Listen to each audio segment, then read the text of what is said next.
1931년 미래를 예측할 수 있다고 많은 이들이 믿었던 신비로운 아프리카인 스승이 소수의 사람들과 비밀스러운 지식을 나누었습니다.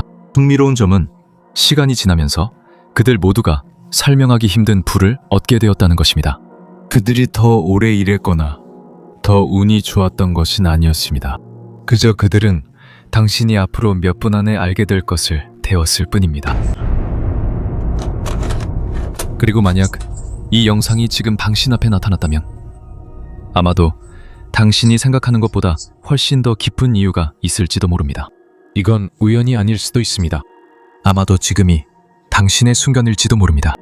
잠시 멈춰보세요.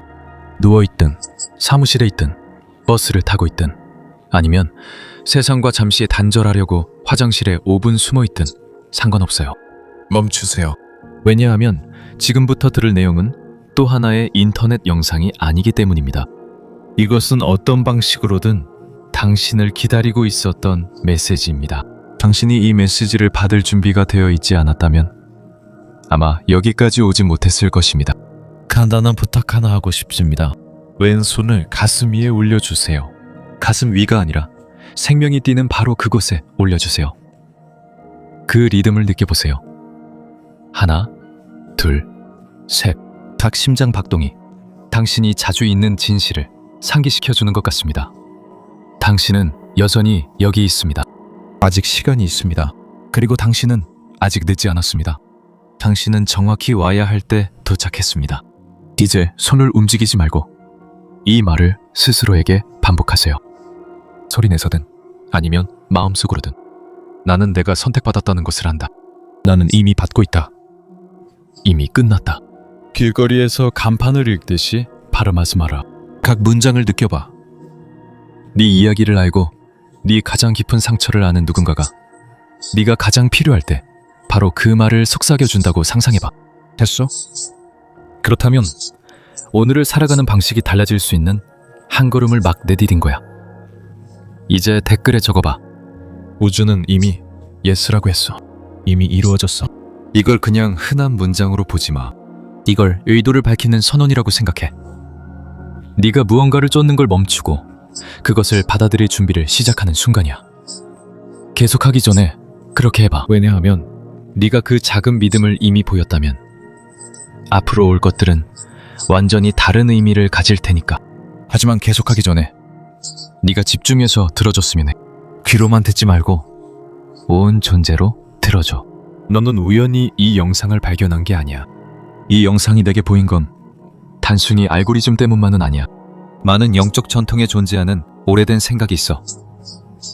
올바른 정보는 올바른 사람이 그것을 받아들일 준비가 되었을 때 도달한다는 거야. 그리고 그게 바로 지금 너에게 일어나고 있는 일일지도 몰라.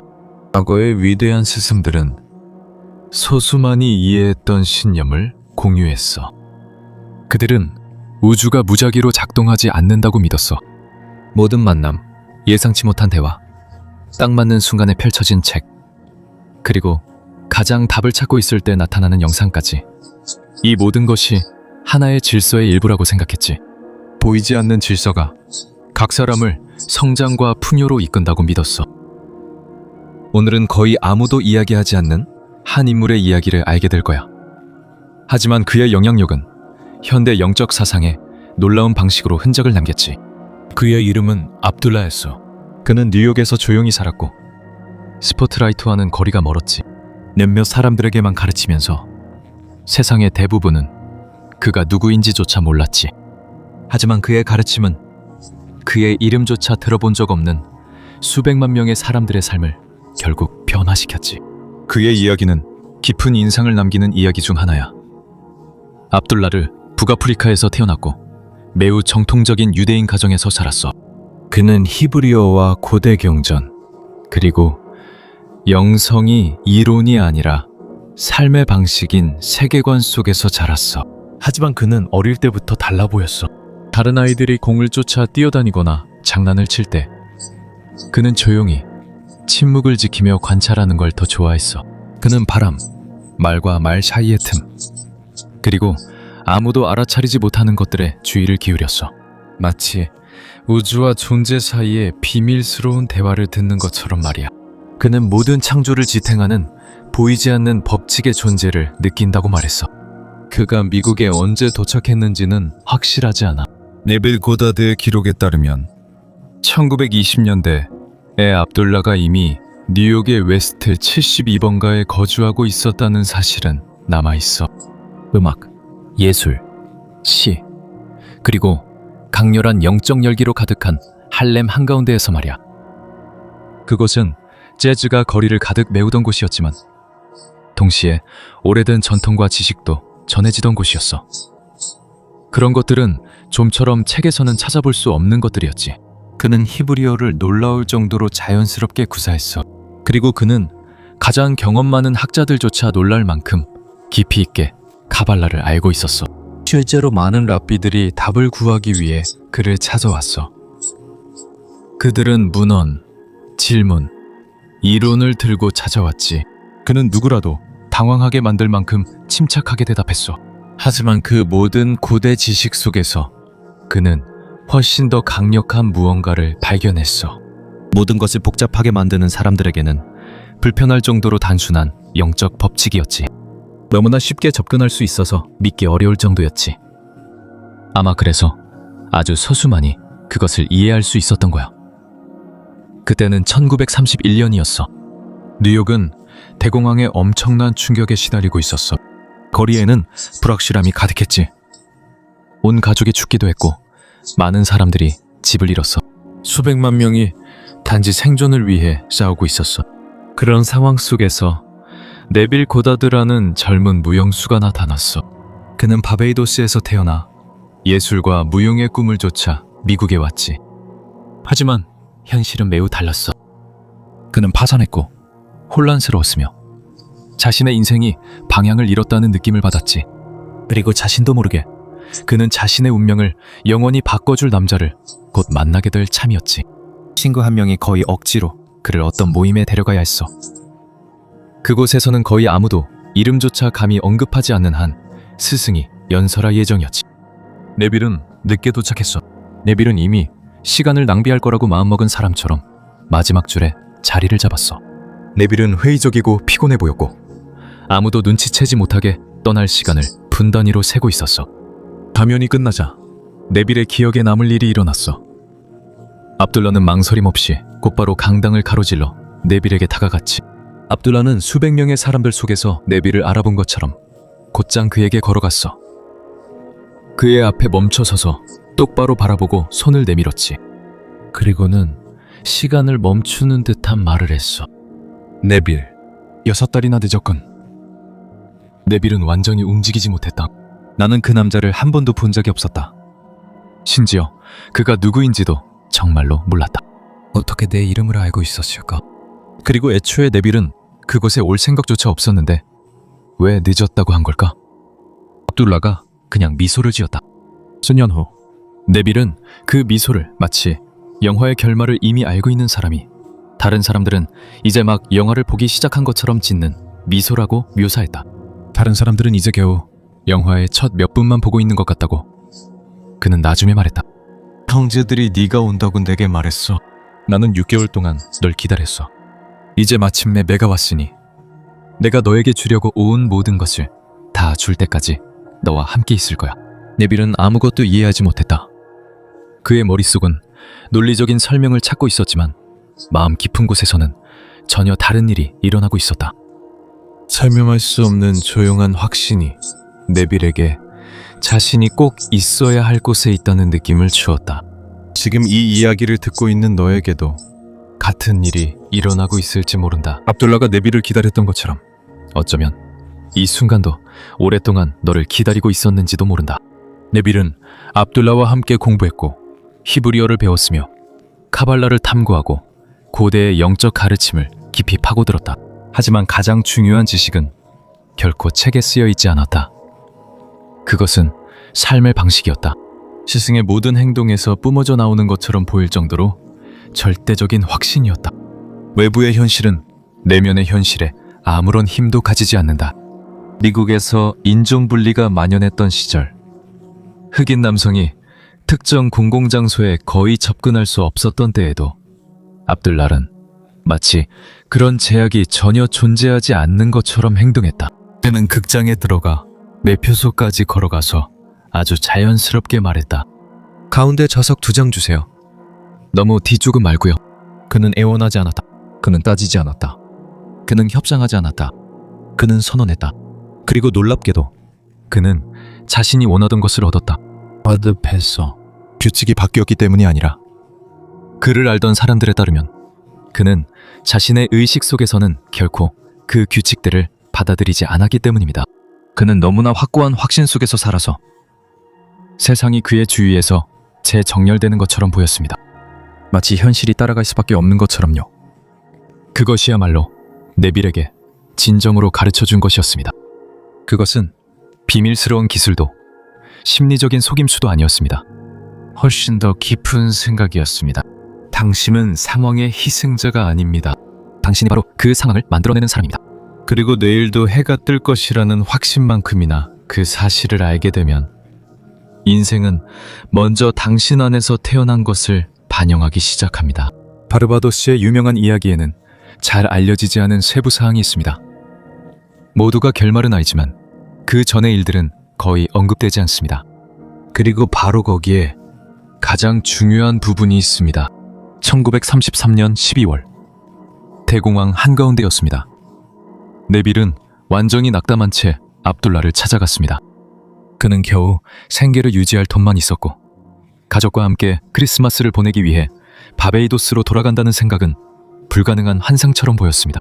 그는 떨리는 목소리로 바베이도스로 돌아가고 싶지만 돈이 없다고 고백했습니다. 어떤 가능성도 없습니다.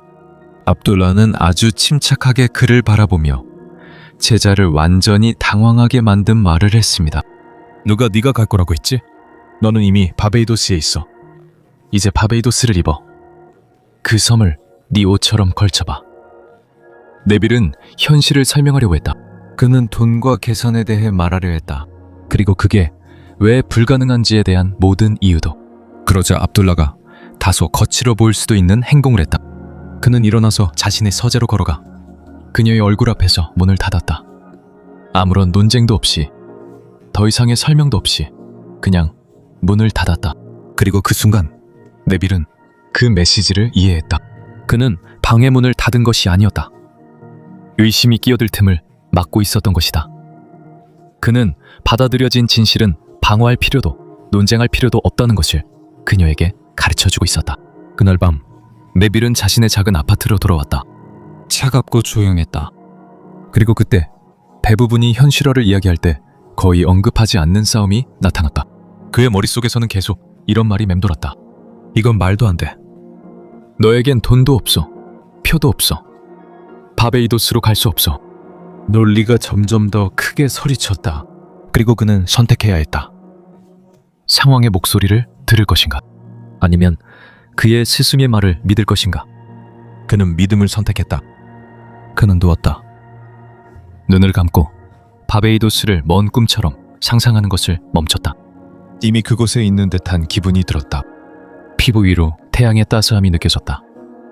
카리브해의 산들바람이 감지되었다. 가족들의 목소리가 마치 몇 미터 앞에 있는 것처럼 들렸다. 환상이 아니라 아직 완전히 수연되지 않은 현실처럼 느껴졌다. 그리고 그는 그런 상태로 잠이 들었다. 끝을 향해 걸어가는 것이 아니라 끝에서부터 살아가는 것이었다. 그리고 그로부터 일주일도 채 지나지 않은 1933년 12월 4일 예상치 못한 일이 일어났다. 네빌은 그의 형제 세실로부터 편지를 받았다. 그 안에는 현금과 바베이도스로 가는 승차권이 들어있었다. 그의 형제는 명절에 가족 모두를 모으고 싶은 충동을 느꼈다고 설명했다. 마치 아무도 모르게 무언가가 조각들을 움직인 것처럼. 네빌이 항구에 도착했을 때 그는 3등 석태를 가지고 있었다. 하지만 승선 직전에 직원이 그에게 말했습니다. 고다드 씨, 취소표가 나왔습니다. 1등석으로 가시게 됩니다. 압둘라가 말한 그대로였습니다. 변함도 뉘앙스도 없이 정확히 그렇습니다. 그리고 여기 거의 언급되지 않는 또 다른 사실이 있습니다. 압둘라는 네빌 고다드에게만 영향을 준 것이 아닙니다. 때로는 현실이 마지막으로 메시지를 받는 것처럼 보입니다. 이제 한 여성의 이야기를 전하고 싶습니다. 최근의 이야기입니다. 이 이야기는 이 가르침을 믿는 사람들에 따르면 압둘라가 그의 제자들에게 전해주던 것과 같은 패턴을 따르는 것처럼 보입니다. 사람들은 변하지만 법칙은 변하지 않는다고 주장하는 이들도 있습니다. 그녀의 이름은 엘레나였습니다. 2019년이었습니다.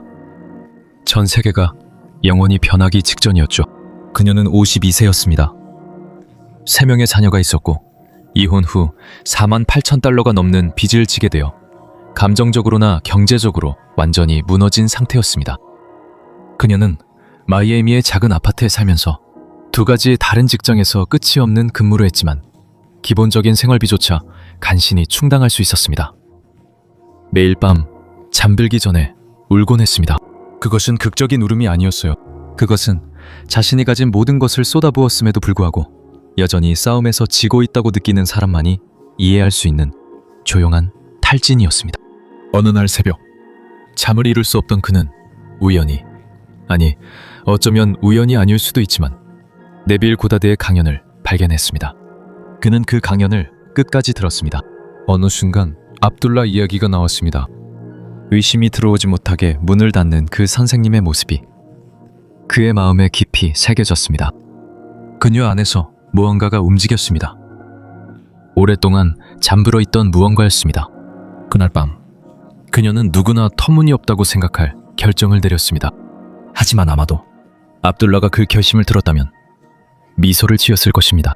그녀는 자신의 빚은 이미 다 갚았다고 결심했습니다. 그녀는 빚을 갚기를 기대했던 것도 아니고 언젠가 갚을 거라고 생각했던 것도 아니었습니다. 하지만 그녀의 의식 깊은 곳에서는 그 빚들은 더 이상 존재하지 않았습니다.